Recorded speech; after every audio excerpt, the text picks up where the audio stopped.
책 추목에서 37번째로 추천해드리고 읽어드리는 책은 호라티우스 보나르 목사가 쓴 복음의 진수로 나아가라입니다. 호라티우스 보나르 목사님은 영혼을 인도하는 이들에게 주는 글이라는 책으로 많은 사람들에게 크게 사랑을 받았습니다. 19세기에 경건하고 저명한 스코틀랜드 복음 전도자여 찬송가 작시자입니다. 무려 364년이나 되는 긴 세월 동안 많은 목사를 탄생시킨 경건한 집안에서 태어나 1808년 11명의 형제 중 한 사람으로 자라났습니다. 에딘버러 대학교에서 신학을 공부하게 된 그는 스승인 토마스 찰머스를 만나 크게 영향을 받았습니다. 대학을 졸업한 후 설교자가 되고 1830년대와 40년대 스코틀랜드의 여러 지역에서 큰 영향을 미쳤던 귀한 목회자입니다. 1장 사람에 대한 증거. 2장 사람 자신의 성품은 화평의 근거가 아니다. 제3장 우리의 안식처인 하나님의 성품. 제4장 공의로운 은혜. 제5장 뿌린 피. 제6장 대속주의 인격과 사역. 제7장 복음 진리의 말씀. 제8장 믿어 구원을 받으라. 제9장 지금 곧 믿으라. 제10장 믿을 수 있는 능력의 부재. 제11장 영적인 무감각. 제12장 오직 예수. 지은이 소문. 십자가에서 이루신 완전한 화해, 복음의 진수로 나아가십시오. 하나님께서 멀리 계시지 않다는 사실을 아는 것, 그분이 우리에게 내려오셨다는 사실을 아는 것, 그리고 그분이 우리 가까이 오셨다는 사실을 아는 것, 바로 이것이 복음의 시작입니다. 이것은 자신들의 많은 기도와 경건한 행위를 통해서 하나님을 가까이 모셔와야만 한다고 생각하는 사람들의 헛된 생각을 정면으로 반박합니다. 어떤 사람의 경우 그리스도의 이름을 부른다고는 하지만 그들에게 있어서 신앙은 완성되지 않은 어떤 것에 불과합니다. 하나님과의 화평을 누리고 있지 못하다면 그들은 하나님께서 신앙이라고 인정하시는 것을 소유하고 있는 것이 아닙니다.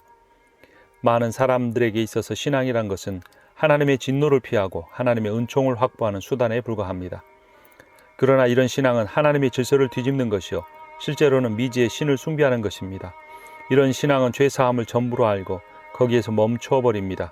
반면에 하나님께서 인정하시는 신앙은 죄사함을 출발선으로 삼고 거기서부터 시작합니다. 날마다 하나님과 동행하며 하나님으로부터의 사랑의 미소를 지속적으로 받는 사람이나 발휘할 수 있는 행복한 열심으로 하나님을 섬기는 사람들이 거룩한 사람입니다. 이런 사람들은 많이 용서받았기 때문에 많이 사랑하게 됩니다. 우리의 갈증을 해갈시킬 수 있는 것이 황금컵 속에 담겨진 물이 아니라 그 물을 담고 있는 황금컵인 것처럼, 또 마치 우리의 불완전한 믿음이 늘 그렇지만 흙으로 빚은 값싼 질그릇에 담겨진 귀중한 물을 마시는 것은 불법인 것처럼 행동해서는 안 됩니다. 이 중대한 일에 있어서 갈증을 느끼고 있는 영혼이 중요하게 여겨야 할 것은 분명 그릇이 아니라 그 그릇 안에 담긴 물입니다. 물을 담고 있는 용기가 가죽부대이든 질그릇이든 그것이 무슨 차이를 만들어내겠습니까? 설령 물 웅덩이에서 물을 떠내었다 할지라도 그것이 무슨 차이를 만들어냅니까? 갈증을 느끼고 있는 영혼이 중요하게 생각하는 것은 그릇의 질이 아니라 물의 질입니다. 만일 어떤 사람이 교만한 마음 때문에 질그릇이나 깨어진 주전자에 담겨져 있는 물을 마시지 않으려고 한다면 그 사람은 목이 타서 죽을 것입니다. 이와 마찬가지로 불완전한 믿음 때문에 십자가에서 이루어진 완전한 화해를 거부하는 사람은 결국 영원한 사망을 당할 것입니다. 우리가 주께 받은 사명은 사도들이 했던 것처럼 십자가에 달리신 예수 그리스도와 즉각적으로 구원을 베푸시는 구주와 즉각적으로 베풀어진 구원을 전파하는 것입니다. 1장 사람에 대한 하나님의 증거. 사람에 대한 하나님의 증거는 이것이니 곧 사람이 죄인이라는 것입니다. 하나님은 사람에 대하여 유리한 증언이 아니라 불리한 증언을 하십니다. 하나님은 의인은 없나니 하나도 없으며 선을 행하는 자는 없나니 하나도 없도다. 깨닫는 자도 없고 하나님을 찾는 자도 없고 하나님을 사랑하는 사람은 더더욱 없다고 말씀하십니다. 모든 인류가 타락했습니다. 아담 안에서 모든 사람이 죽었습니다. 나무 전체가 완전히 썩은 것입니다. 육체 또는 옛사람이라고 할 때 그것은 사람의 혈통을 따라 인류의 한 일원으로서 그리고 아담의 타락한 몸에 속한 한 사람으로서 이 세상에 태어나는 각 사람을 의미합니다. 육체와 옛사람은 부패해 있습니다. 사람은 단지 죄를 생산할 뿐 아니라 자신의 제2자아로서 늘 죄를 가지고 다니며 가슴에 품고 다닙니다. 좀 더 정확하게 말하면 사람은 죄의 몸이요 죄의 덩어리요 사망의 몸입니다. 만일 사람이 진실로 자신의 온 마음과 정성을 다해 하나님을 사랑하고 있다고 말할 수 있다면 그 사람은 정말 행복한 사람입니다. 죄 중에서도 가장 무겁고 가장 압도적인 죄는 하나님을 믿지 아니하는 것입니다. 믿지 아니하는 자는 하나님의 독생자의 이름을 믿지 아니하므로 벌써 심판을 받은 것이니라. 하나님을 믿지 아니하는 자는 하나님을 거짓말하는 자로 만드는 이는 하나님께서 그 아들에 관하여 증거하신 증거를 믿지 아니하였습니다. 믿지 않는 사람은 정죄를 받으리라. 2장 사람 자신의 성품은 화평의 근거가 결코 아니다. 사람이 하나님의 판단에 불복하여 반항하고 투덜결을 봐야 아무런 소용도 없습니다. 하나님은 온 세상의 재판장이십니다. 더구나 하나님은 그 판단에 있어서 주권을 가지고 계시고 의로우신 분이십니다. 그러므로 사람은 반드시 하나님께 순복해야 합니다. 하나님의 율법은 냉혹하리만큼 엄격합니다. 어떤 사람이 아무리 조금 율법을 범했다 할지라도 일단 율법을 범하게 되면 그 사람은 반드시 사형에 해당하는 사람이 됩니다. 죄를 자각한 사람은 자신이 스스로를 구원할 수 없고 하나님께서 자신을 구원하는 데도 아무런 기여도 할 수 없다는 것을 깨닫습니다. 그는 잃어버린 존재며 전적으로 무력한 상태에 있습니다. 많은 행위들과 여러 가지 감정들, 부단히 애쓰는 여러 가지 노력과 수많은 기도들, 자선을 많이 베푸는 것과 여러모로 절제하는 생활, 그리고 새로운 삶은 죄책감을 해결하는데 아무런 도움도 되지 못하고 그렇기 때문에 그와 같은 것들은 죄로 인해 공경에 처한 영혼에게 그 어떤 안식도 되지 못합니다. 죄인은 단순히 아픈 것이 아니라 의로우신 심판장에 의해서 유죄의 선고를 받은 사람입니다. 내가 무엇을 가지고 주 앞에 나아갈까? 라는 질문은 개인적인 성품이나 삶의 선함, 기도 또는 종교적 의무의 이행에 호소함으로써 답을 얻을 수 있는 것이 아닙니다. 이제 우리가 해야 할 일은 하나님께서 열어놓으신 그 길로 나아가는 것입니다. 하나님은 우리의 성품과는 전혀 무관한 조건으로 그 길을 열어놓으셨습니다. 갈라디아서 2장 16절에서는 사람이 의롭게 되는 것은 율법의 행위에서 나는 것이 아니오라고 합니다. 죄인이 하나님과 화평을 누리는 것은 죄인 자신의 성품에서 올 수 없습니다. 죄인이 하나님과 화해할 수 있는 그 어떤 요인도 직접적으로든 간접적으로든 죄인 자신에게서 나올 수가 없습니다. 모든 거짓된 신앙에서는 예배자가 자기 자신의 성품이나 생활이나 종교적인 의무 이행을 근거로 신의 은총을 소망합니다. 세리와 바리새인의 이야기 속에 등장하는 바리새인이 그렇게 했습니다. 하나님이여, 나는 다른 사람들 곧 토색, 불의, 간음을 하는 사람들과 같지 아니하고 이 세리와도 같지 아니함을 감사하나이다. 이런 사람들은 값없이 제공되는 복음이 주는 평강을 거절합니다. 많은 분량의 선행과 느낌을 쌓아서 그것으로 자신들의 양심을 평안하게 만들게 되고 하나님이 자신들처럼 간절하고 열렬하게 애쓰는 사람을 무시하는 것은 부당한 일이라고 결론을 내립니다. 그러나 기도하고 선행을 행하며 경건한 삶을 사는 자는 그렇다고 해서 자신의 의로 구원을 받을 수 있는 것이 아닙니다. 죄인은 있는 모습 그대로 하나님께 나아가야만 합니다. 그렇지 않고서는 절대로 하나님께 나아갈 수 없습니다. 하나님의 은혜를 얻고자 하는 동기로 기도를 통해서 자기 자신을 저주받은 죄인보다 더 나은 존재로 만들어 보려고 시도하는 것은 기도를 자기 의의 도구로 삼는 것입니다.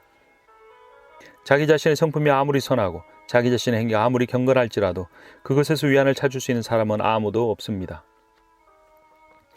어떤 사람은 이렇게 말할지도 모릅니다. 내 죄는 매우 심각한 것도 아니고 많지도 않습니다. 그러므로 나는 틀림없이 평강을 얻을 수 있을 것입니다.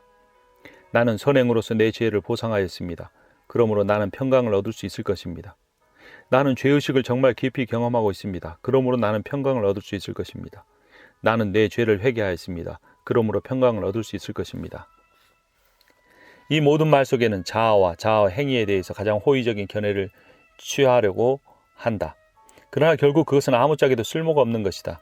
그렇게 말하는 사람들 속에는 참된 평안이 결코 임할 수 없다. 왜냐하면 반석이 아니라 모래 위에 집을 건축했기 때문이다. 우리의 평강은 하나님 안에 있어야 한다.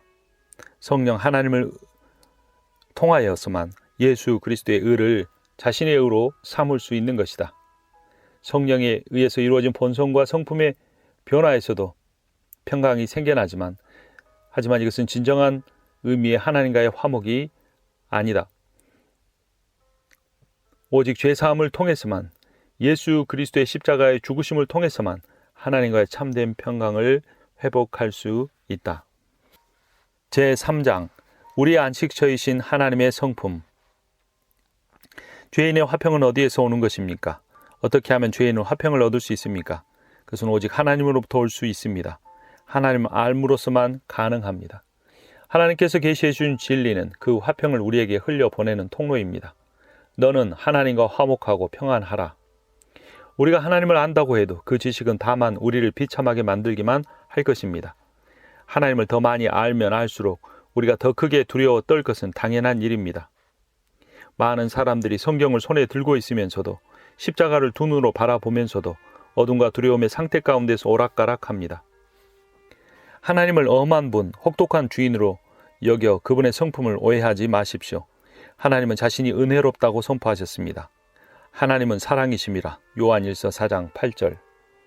하나님은 거룩하시면서도 사랑이 넘치는 분이십니다. 성령의 감동으로 기록된 모든 성경과 사도들에 의해서 선포된 복음은 하나님께서 죄인을 구원하시기를 기뻐하신다는 것입니다. 하나님은 성경에 자기 자신을 계시해 놓으셨습니다. 그리스도 안에서 하나님은 가장 분명하게 자기 자신을 계시하셨습니다. 하나님의 계시는 그리스도 인격 안에 있습니다. 그리스도의 말씀 안에 있습니다. 그리스도의 모든 사역 가운데 있습니다. 그리스도가 구유 안에 누워 계실 때도, 나사렛 회당에서 말씀을 전하실 때도, 야곱의 우물가에서 사마리아 여인에게 전도하실 때도, 나사렛의 무덤 앞에서 울며 기도하셔 그를 다시 살아나게 하실 때에도 예수님의 모든 사역 위에 하나님이 계시되었습니다. 감람원이라 하는 산에서 예루살렘을 바라보시며 우셨을 때도, 십자가에서 죽어가실 때에도, 무덤에서 부활하셨을 때에도 그리스도는 오직 하나님을 계시하셨습니다. 빌립은 주여 아버지를 우리에게 보여주옵소서 그리하면 족하겠나이다라고 질문했지만 그리스도께서는 빌립아 내가 이렇게 오래 너희와 함께 있으되 네가 나를 알지 못하느냐? 나를 본 자는 아버지를 보았거늘 어찌하여 아버지를 보이라 하느냐고 반문하셨습니다. 그리스도께서 우리에게 공의로우시면서도 은혜롭고 은혜로우시면서도 공의로우신 하나님으로 계시하시는 이 하나님이 바로 우리 모두가 섬기고 사랑하고 믿어야 할 분이십니다. 예수 그리스도와 그의 십자가를 통해서 우리에게 이와 같이 분명하게 드러난 하나님의 성품을 아는 것이 곧 하나님과 화평하는 것입니다. 죄를 각성케 하시는 성령의 역사가 지향하고 있는 목표는 죄인으로 하여금 자기 자신에 대한 생각을 바꾸도록 하는 것입니다. 그 어떤 탁월함으로도 하나님 앞에서 의롭다함 받을 수 있는 생각을 버리게 하는 것입니다. 하나님만이 참으로 모든 은혜의 하나님이심을 깨달아야 합니다. 참으로 자신이 죄인인 것을 아는 것은 입으로 그것을 고백하는 것 그 이상의 무엇입니다. 자신이 온전한 구주를 필요로 하는 죄인이요 십자가와 하나님의 아들의 피와 의로움을 필요로 하는 죄인이란 사실을 인정해야 합니다. 자기 자신이 죄인이라고 고백하면서도 실제로는 자신에 대해 나쁜 견해를 갖지 않을 수도 있습니다. 사람이 자신에 대해 갖고 있는 좋은 견해를 버린다는 건 참으로 어려운 일입니다. 자신의 마음만큼은 여전히 선하다는 생각을 간직하기 때문입니다. 자신의 종교적 의무 이행만큼은 여전히 선하다는 생각을 굳게 잡고 있기 때문입니다. 사람들이 이렇게 모든 노력을 기울이는 것은 자기 자신에 대해서 어느 정도 좋게 생각하고 있기 때문에 가능합니다. 또 하나님에 대해서 악하게 생각하고 있기 때문에 가능합니다. 구원을 추구하는 사람이 하나님의 시각으로 자기 자신을 보고 자신의 실체를 정확하게 안다면 앞에서 말한 여러 가지 수고에 의존하느니 차라리 알프스 절벽을 걷는 편이 낫다고 생각할 것입니다. 복음의 본질은 위대하신 여호와 하나님의 이름이 예수 그리스도 안에서 그리고 예수 그리스도로 말미암아 나타난 것입니다. 복음의 본질은 우리가 그분 안에서 힘입어 살며 움직이는 하나님의 성품이 예수 그리스도 안에서 그리고 예수 그리스도로 말미암아 나타난 것입니다. 공의로우신 하나님인 동시에 구원자이시며 경건치 않은 자들을 의롭다 하시는 하나님의 모습으로 말입니다. 그가 우리를 위하여 목숨을 버리셨으니 우리가 이로써 사랑을 알고 우리도 형제들을 위하여 목숨을 버리는 것이 마땅하니라. 제4장 공의로운 은혜. 은혜가 공의로우신 하나님의 은혜라는 사실을 마음에 새겨 두도록 합시다. 이 은혜는 아버지실 뿐만 아니라 심판자이신 분의 은혜입니다.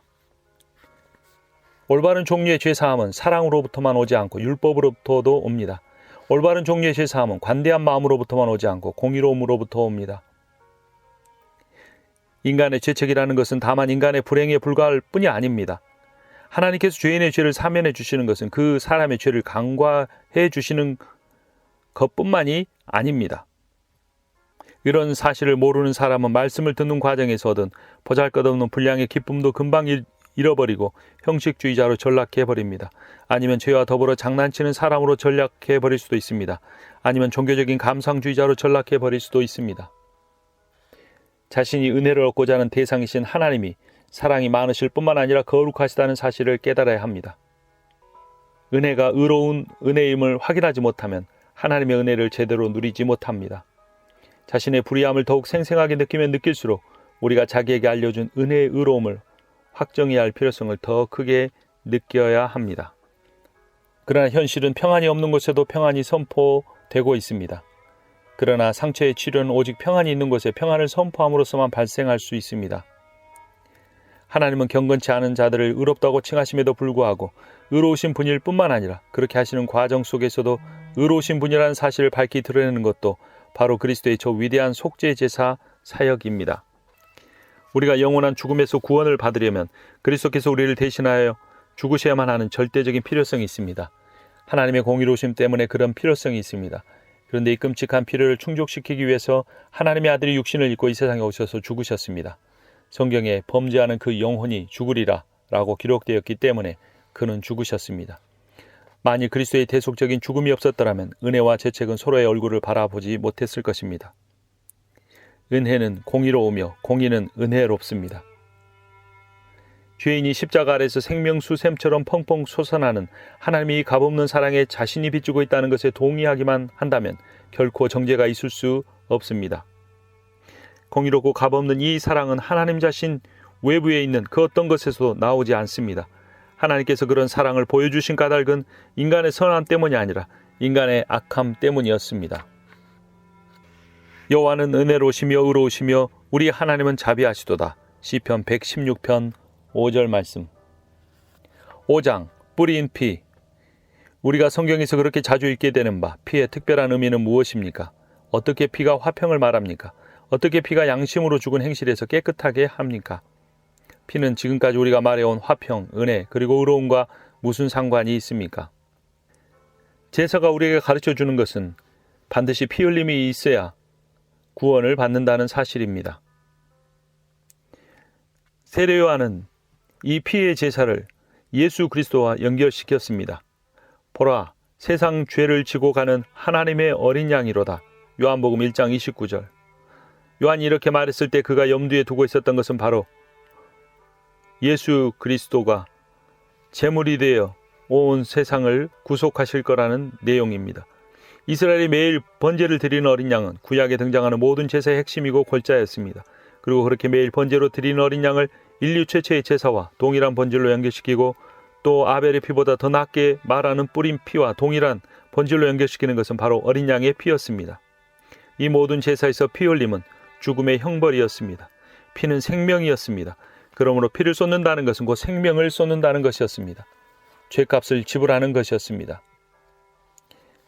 선악을 알게 하는 나무의 실과를 먹는 날에 내가 정령 죽으리라는 그 형벌을 예수 그리스도께서 지셨습니다. 죄의 싹은 사망이요 범죄하는 그 영혼을 죽을지라. 하나님의 아들이 한 번 죽음이 죄값을 모두 지불했습니다. 피를 뿌리게 되면 피뿌림을 받은 사람들이나 물건들은 죽은 것으로 간주되었고 그러므로 율법의 형벌을 모두 받은 것으로 간주되었습니다. 피는 우리의 죄악을 씻습니다. 죄의 형벌은 죽음인데 우리가 이와 같이 온통 죄책으로 뒤덮여 있을 때 위대하신 대제사장이 피를 가지고 오십니다. 그 피는 죽음을 상징합니다. 율법의 형벌인 죽음이 그 피를 통해 우리 위에 임합니다. 우리가 죽습니다. 율법이 선고한 형벌을 당합니다. 이리하여 죄책이 사라집니다. 우리는 깨끗하게 됩니다. 주홍 같던 죄가 이제는 눈과 같이 희게 됩니다. 우리가 예수 그리스도를 믿을 때 그리스도의 피가 우리에게 적용되는 것은 바로 이와 같은 방식으로 이루어집니다. 믿음이란 다른 것이 아니라 죄인이 그리스도의 흘린 피를 자기 자신에게 적용하는 것이기 때문입니다. 복음은 단순히 예수 그리스도 안에서 하나님의 마음을 계시해 주는 것이 아닙니다. 복음 안에는 하나님의 의가 특별하게 명확히 나타났습니다. 그리고 바로 이것, 즉 하나님의 의에 대한 이 계시 때문에 복음은 참으로 모든 믿는 자에게 구원을 주시는 하나님의 능력이 되는 것입니다. 그리스도의 피가 우리를 모든 죄에서 깨끗하게 하십니다. 우리가 구원을 얻게 된 것은 예수의 성육신을 통해서가 아니라 피 흘리심을 통해서입니다. 그가 우리를 대신하여 죽으셨습니다. 그분은 우리를 자신의 피로 사서 하나님께 드리셨습니다. 오직 흠없고 점없는 어린 양 같은 자신의 보배로운 피로 우리를 구속하셨습니다. 우리를 위해 자신의 소유한 모든 것, 자신의 생명을 내어 주셨습니다. 제6장 대속주의 인격과 사역. 우리의 죄를 짊어지신 분은 하나님의 아들, 성부 하나님의 영원하신 아들입니다. 태초에 말씀이 계시니라. 이 말씀이 하나님과 함께 계셨으니 이 말씀은 곧 하나님이시니라. 요한복음 1장 1절. 이는 하나님의 영광의 광채시요 그 본체의 형상이시라. 히브리서 1장 3절. 그는 이 말씀이 육신이 되어 오신 분입니다. 그는 임마누엘이니 하나님이 우리와 함께 계신다는 뜻입니다. 그의 이름은 예수니 구원자라는 뜻입니다. 그리스도는 기름 부음 받은 자, 성령으로 한량없이 충만케 된 자라는 의미입니다. 말씀이 육신이 되어 우리 가운데 거하심에 우리가 그 영광을 보니 아버지의 독생자의 영광이요 은혜와 진리가 충만하더라. 그는 천국 복음, 즉 하나님 나라에 관한 복된 소식을 전파하셨습니다. 수많은 사람을 가르치셨고 고치셨고 죽은 자를 일으키셨습니다. 죄인들을 영접하고 그들과 함께 식사하셨습니다. 인자에 온 것은 잃어버린 자를 찾아 구원하려 함이니라. 누가복음 19장 10절. 내가 곧 길이요 진리요 생명이니 나로 말미암지 않고는 아버지께로 올 자가 없느니라. 요한복음 14장 6절. 예수 그리스도를 통해 천국 하나님 나라가 이 땅에 임했습니다. 예수께서 십자가에 죽으실 때 성전 휘장이 찢어졌습니다. 그리스도의 몸을 상징하는 성전 휘장이 찢어짐으로 하나님과 우리를 가로막고 있던 모든 죄가 불의가 사라졌습니다. 휘장이 찢어짐, 다시 말해서 말씀이 육신이 되어 오신 예수 그리스도께서 십자가에 못 박혀 죽으심으로 그 길이 완전하게 열린 것입니다. 그리스도가 십자가에 달리셨고 죽으셨고 장사 지낸 바 되었다가 다시 살아나셨습니다. 승천하셨고 하나님 보좌의 우편에 앉아 계십니다. 그는 항상 살아서 우리를 위해 간구하십니다. 예수 그리스도께서 우리 범죄함을 위하여 내어줌이 되고 또한 우리를 의롭다 하심을 위하여 다시 살아나셨습니다. 이 구속사역을 통해 죄인들의 구원에 필요한 모든 일을 다 이루셨습니다. 그의 십자가의 피로 하나님과 우리 사이의 화평을 이루셨습니다. 다 이루었다.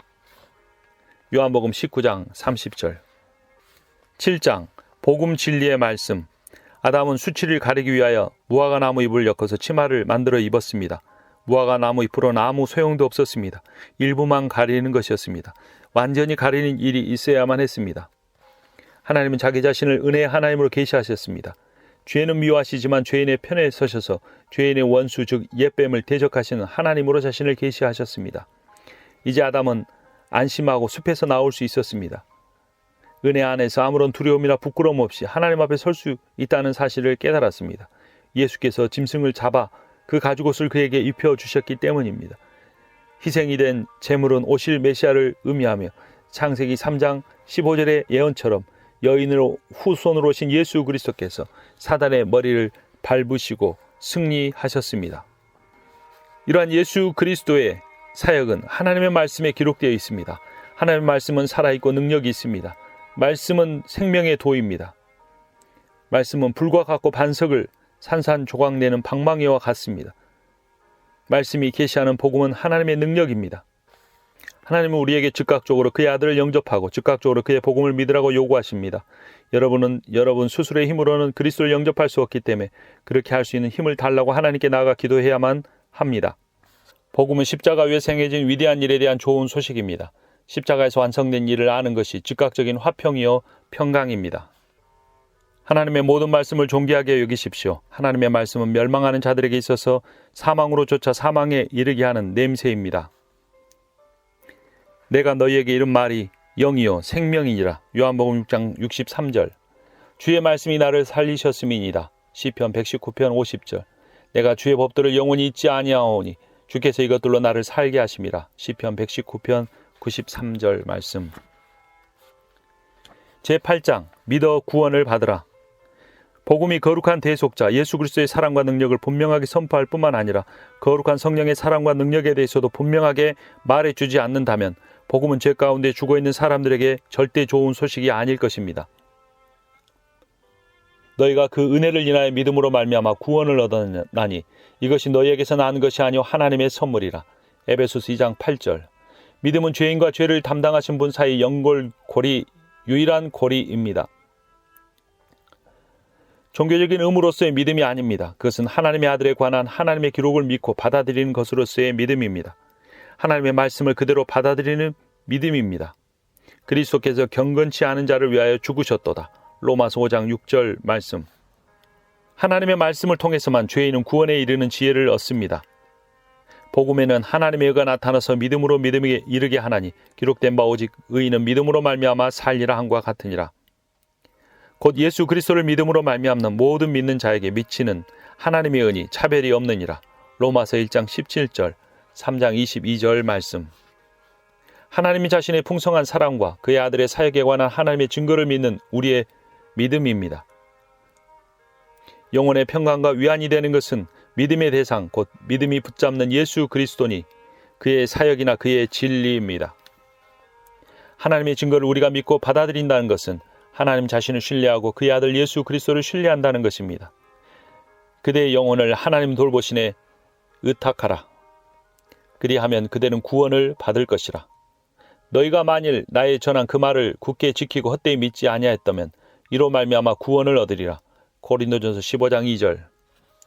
우리의 믿음을 그리스도께서 행하신 사역의 한 부분으로 만드십시오. 곧 우리의 믿음을 하나님의 아들이 이루신 위대한 사역에 대한 끝마무리로 만드는 것은 어리석은 일입니다. 만일 우리의 믿음이라는 끝마무리가 없다면 그리스도의 위대한 사역은 불완전하거나 최소한 죄인에게 부적합하게 되었을 그런 끝마무리로 만드는 것이기 되기 때문입니다. 우리가 예수 그리스도의 사역에 더할 것은 아무것도 없습니다. 심지어 믿음조차 마찬가지입니다. 믿음은 그리스도를 붙잡지 않는 한 아무런 의미도 없습니다. 거듭나지 않은 사람은 그리스도와 그의 대속사역에 관한 진리를 증오합니다. 진리를 향한 죄인의 증오심을 제거하기 위하여 성령의 사역이 절대적으로 필요합니다. 믿는 것은 모든 정신작용 중에서도 가장 단순한 것입니다. 하지만 그렇다고 해서 하나님의 능력이 조금이라도 덜 필요한 것은 아닙니다. 영혼의 구원을 추구하는 사람들이 피해야 할 일이 있는데 그것은 믿음을 신비화시키거나 찬미하는 것입니다. 제9장 지금 곧 믿으라. 여러분은 여러분의 그 진지한 열심이 마침내 믿음에 도달하게 될 것이라고 생각합니다. 여러분은 여러분이 지금 품고 있는 그 진지한 열심이 충분히 강렬하고 또 충분히 오랫동안 지속되기만 한다면 틀림없이 믿음에 도달하게 될 것이라고 생각합니다. 그러나 이 진지한 열심을 할지라도 잘못된 방향으로 설정되어 있는 진지한 열심이 있습니다. 그것은 바로 불신앙 가운데 있는 진지한 열심입니다.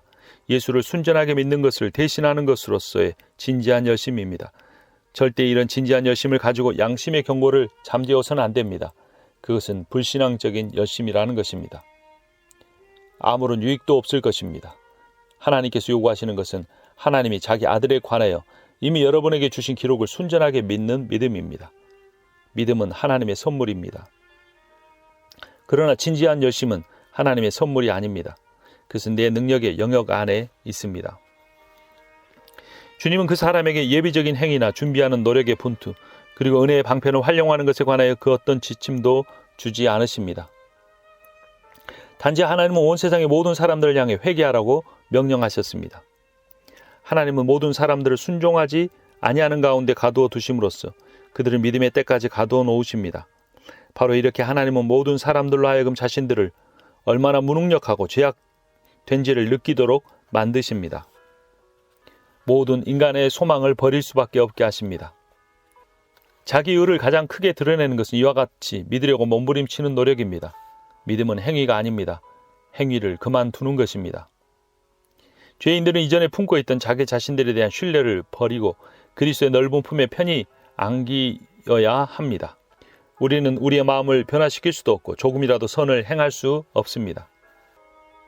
사도들이 일말의 주저함도 없이 죄인들을 향하여 회개하고 복음을 믿으라고 외쳤습니다.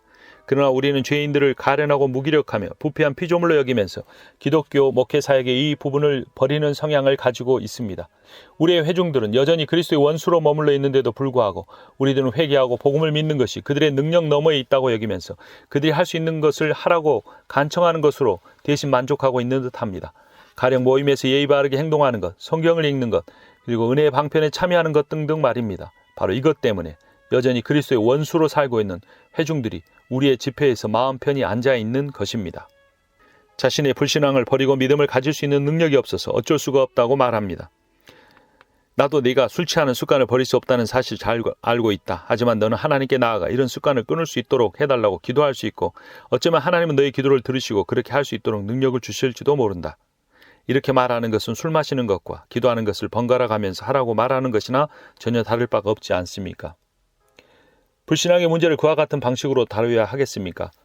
죄인이 나는 내 불신앙을 어쩔 수가 없어요 라고 말하는 것은 곧 스스로 가장 두려운 유죄 판결을 선언하고 있는 것이며 또 나는 하나님을 불신하지 않을 수 없어요. 나는 하나님을 혐오하지 않을 수 없어요. 나는 하나님을 거짓말쟁이로 만들지 않을 수가 없어요 라고 말하는 것이다. 불신앙을 일컬어 불운이라고 말하지 말라. 불신앙은 악독한 죄이다. 죄를 사랑하는 나머지 무슨 일이 있어도 죄와 결벌하지 않으려고 고집을 부리는 죄인은 죄인 중에도 괴수입니다. 제10장 믿을 수 있는 능력의 부재. 신뢰할 만한 어떤 의사가 어떤 질병을 치료하기 위해 효력이 틀림없는 약을 처방했다고 가정해 봅시다. 그런데 만일 환자가 실제로 그 약을 먹었는데도 약효가 하나도 나타나지 않는다면, 그리고 그 사실을 환자가 알게 된다면 환자는 내가 혹시 그 의사가 처방한 약이 아닌 다른 약을 먹지 않았는지 의심하게 될 것입니다. 그 진리가 은혜의 하나님이 주신 복음과도 일치한다고 확신합니까?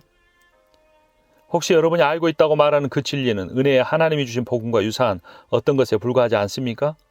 여러분이 믿고 있는 진리로부터 여러분이 아무런 평강도 얻지 못하고 있는 이유는 그 진리가 아무런 내용도 포함하고 있지 않기 때문이 아닌가 생각해 보십시오. 영적인 무감각에 대한 의식은 죄책감에 대한 의식처럼 예수 그리스도를 더욱 신뢰해야만 하는 이유 중에 하나가 되어야 합니다. 그런데 여러분은 오히려 그것을 핑계로 삼아 예수 그리스도를 전혀 믿지 않는 대로 나아가고 있습니다.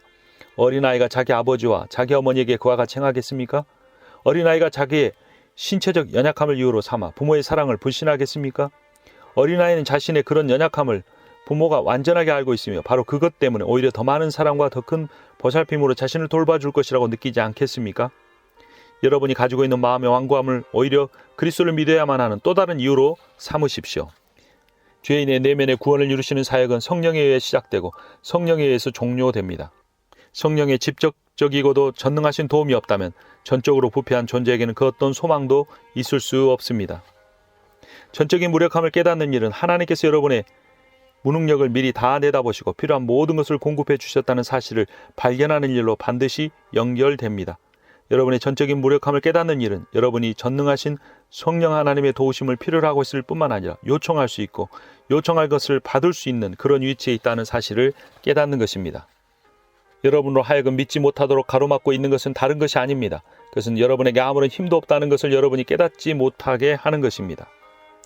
구원하실 수 있는 그리스도의 능력이나 구원하고자 하는 그리스도의 선의에 대한 의심을 하게 만드는 것입니다. 예수 그리스도를 믿는 것은 예수 그리스도를 의지하는 것이 되어야 합니다. 여러분은 아직도 예수 그리스도를 믿는 것을 그가 이미 다 이루신 일에 대한 순전한 시인으로 생각하지 않고 여러분이 행해야만 하는 어떤 일로 생각하고 힘쓰는 중입니다. 믿음은 결코 행위도 아니고 상급도 아닙니다. 믿음은 행위를 멈추는 것이며 구원에 대한 대가를 지불하려고 하는 모든 일을 멈추는 것입니다. 예수 그리스도를 믿는 것이 어떤 굉장한 행위인 줄 생각하고 여러분은 질문합니다. 어떻게 하면 적절하게 믿음을 행할 수 있습니까? 그러나 여러분의 평강은 결코 그와 같은 행위로부터 발생하지 않습니다. 오직 그리스도를 믿는 것뿐입니다. 여러분의 구원은 바로 예수 그리스도 안에 있습니다. 예수 그리스도의 무한한 사랑입니다. 성령께서 죄인이 있는 모습 그대로 믿음으로 나아가면 구원을 주는 저 위대한 그리스도의 속죄의 완전한 충분성을 여러분이 깨닫기 바랍니다. 여러분이 그리스도를 믿고 영접하지 않는 이유가 정말 무능력 때문입니까? 절대로 그렇지 않습니다. 주님을 영접하지 않는 이유는 여러분 안에 있는 하나님을 향한 고의적인 거역과 불순종이 있기 때문입니다. 11장 영적인 무감각. 느낌이 없다고 해서 복음이 바뀌어지는 것은 아닙니다. 느낌이 없다고 복음이 덜 복되거나 덜 적절하거나 덜 풍성한 것이 아닙니다. 복음이 본질이 변하거나 복음을 주신 하나님의 은혜로운 성품이 변하는 것도 아닙니다. 느낌은 믿음에서 생겨나는 것입니다. 여러분에게 느낌이 더 적을수록 여러분 더 크게 믿어야만 합니다. 믿음을 가지기 전까지는 올바르게 느낄 수가 없습니다. 모든 진정한 회개가 그 뿌리를 믿음에 두고 있는 것처럼 진정한 느낌 역시 그리스도를 뿌리를 믿는 믿음에 두고 있습니다. 12장 오직 예수. 하나님은 여러분을 만드실 때 두려움과 소망을 함께 해주셨습니다. 하나님은 여러분에게 말씀하실 때 이런 두려움과 소망에 호소하십니다. 이스라엘 족속아 돌이키고 돌이키라. 너희 악한 길에서 떠나라. 어찌 죽고자 하느냐. 하나님은 여러분의 두려움에 호소하고 계십니다. 하나님께서 여러분 앞에 영원한 생명과 영원한 나라의 기쁨을 보여주실 때 하나님은 여러분의 소망에도 호소하고 계십니다. 사도 바울은 다음과 같이 말했습니다. 우리가 주의 두려우심을 알므로 사람을 권하노니 하나님의 두려우심 때문에 마음의 감동을 받는 것은 결코 잘못된 일이 될 수 없습니다. 그 남은 자들이 두려워하여 영광을 하늘의 하나님께 돌리더라. 지옥을 두려워하고 천국을 소망하는 것과 지옥의 고통으로부터 피하고 싶어하고 복주심을 고대하는 것과 유죄 선고를 받지 않고 용서를 받고자 하는 것은 잘못된 일이 아닙니다. 여러분은 있는 모습 그대로 그리스도께 나와야 합니다. 여러분이 가지고 있는 나쁜 동기가 그 어떤 것이든지 그것들을 가지고 그리스도께로 나와야 합니다. 여러분이 가지고 있는 모든 그릇된 동기들을 가져다가 여러분의 모든 죄의 총수에 더하십시오. 그리고 위대한 속죄가 베풀어지고 있는 제단으로 그 모든 것을 가져오십시오. 은혜의 보좌로 나아가십시오. 예수 그리스도는 여러분이 있는 모습 그대로 정말 그 모습 그대로 자기에게 나아오기를 원하십니다. 우리가 믿음으로 의롭다 하심을 얻었은즉 우리 주 예수 그리스도로 말미암아 하나님으로 더불어 화평을 누리자. 로마서 5장 1절. 여러분은 다음과 같이 말할 수 있습니다. 나는 그리스도로 만족합니다. 여러분은 그리스도로 만족하고 있습니까? 그렇다면 여러분은 믿음을 가지고 있는 사람입니다. 믿음이 제 아무리 완전하다 할지라도 그것은 여러분에게 아무것도 줄 수 없습니다. 믿음은 여러분으로 하여금 예수 그리스도를 향하도록 만들 뿐입니다. 믿음은 여러분으로 하여금 자기 자신에게서 눈을 돌려 예수 그리스도를 바라보도록 합니다.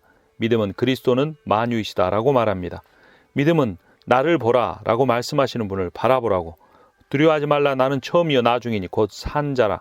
내가 전에 죽었었노라. 볼지어다 이제 세세토록 살아있어 사망과 음부의 열쇠를 가졌노니 라고 말씀하시는 분을 바라보라고 여러분에게 명령합니다. 여러분에게 평강을 가져오는 것은 무엇입니까? 그리스도를 향한 여러분의 사랑입니까? 아니면 여러분을 향한 그리스도의 사랑입니까? 예수 그리스도께서 죄인들을 있는 모습 그대로 값없이 사랑해 주신다는 것이 우리의 안식처입니다.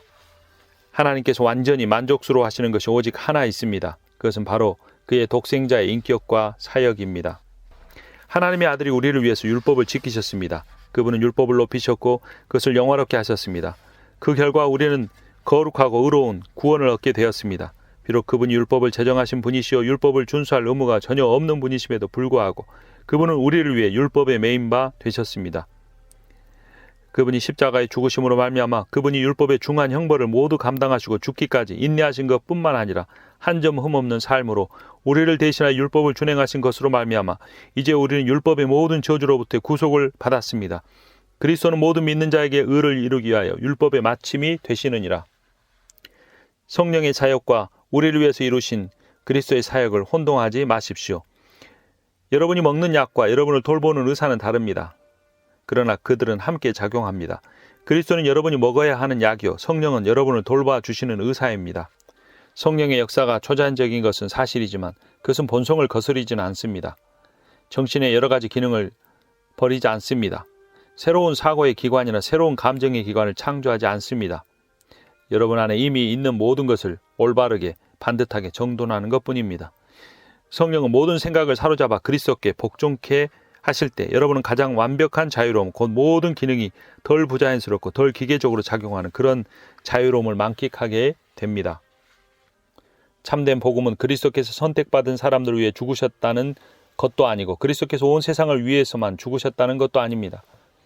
왜냐하면 복음의 탁월함은 구원을 받게 되는 사람들의 수를 공포함에 있지 않고 위대한 속죄에 대한 선포에 있기 때문입니다. 그리스도는 그리스도께서 원하는 사람들을 자신의 능력과 은혜로 구원하십니다. 볼지어다 내가 문 밖에 서서 두드리노니 누구든지 내 음성을 듣고 문을 열면 내가 그에게로 들어가 그로 더불어 먹고 그는 나로 더불어 먹으리라. 계시록 3장 20절. 수고하고 무거운 짐진 자들아 다 내게로 오라. 내가 너희를 쉬게 하리라. 마태복음 11장 28절. 하나님은 사랑이십니다. 그렇습니다. 하나님은 사랑이십니다. 이런 하나님의 인생 가운데서도 가장 심하게 반역적이고 가장 지독하게 회개하지 않는 사람들을 향해서 자신의 오랜 인내와 뜨거운 동정심을 선언함에 있어서 불성실하다는 의심을 받을 수 있겠습니까? 그 영광의 풍성을 따라 그의 성령으로 말미암아 너희 속사람을 능력으로 강건하게 하옵시며 믿음으로 말미암아 그리스도께서 너희 마음에 계시게 하옵시고 너희가 사랑 가운데서 뿌리가 박히고 터가 굳어져서 능히 모든 성도 함께 지식에 넘치는 그리스도의 사랑을 알아 그 넓이와 길이와 높이와 깊이가 어떠함을 깨달아 하나님의 모든 충만하신 것으로 너희에게 충만하게 하시기를 구하노라. 에베소서 3장 16절에서 19절. 책 주목에 37번째 책을 읽어드렸습니다. 복음의 진수로 나아가라라는 제목처럼 복음이 무엇인지 말해주고 있습니다. 복음은 모든 믿는 자들에게 베푸시는 하나님의 구원의 능력이요 바로 예수 그리스도십니다. 예수 그리스도는 하나님의 아들이시며 하나님이시고 창조자이시고 구원자이십니다. 그분이 만물의 주가 되시며 그가 사단의 나라를 이기셨습니다. 그가 이제 그 승리의 영광을 가지고 이 땅에 다시 오실 것입니다. 오직 예수 그리스도를 믿으십시오. 자신의 감정에 의존하지 마십시오. 오직 예수 그리스도만이 이미 우리를 위하여 모든 구원을 완성하셨음을 믿음으로 받아들이십시오. 믿음 자체가 중요한 것이 아니라 믿음은 우리를 그리스도로 바라보게 하고 그리스도에게로 나아가게 할 뿐입니다. 성령이 우리에게 믿음을 주시고 그 믿음을 통하여 거듭나게 하시며 예수 그리스도를 보고 의지하고 순종하게 하십니다. 복음의 진수로 나아가십시오. 책 주목이었습니다.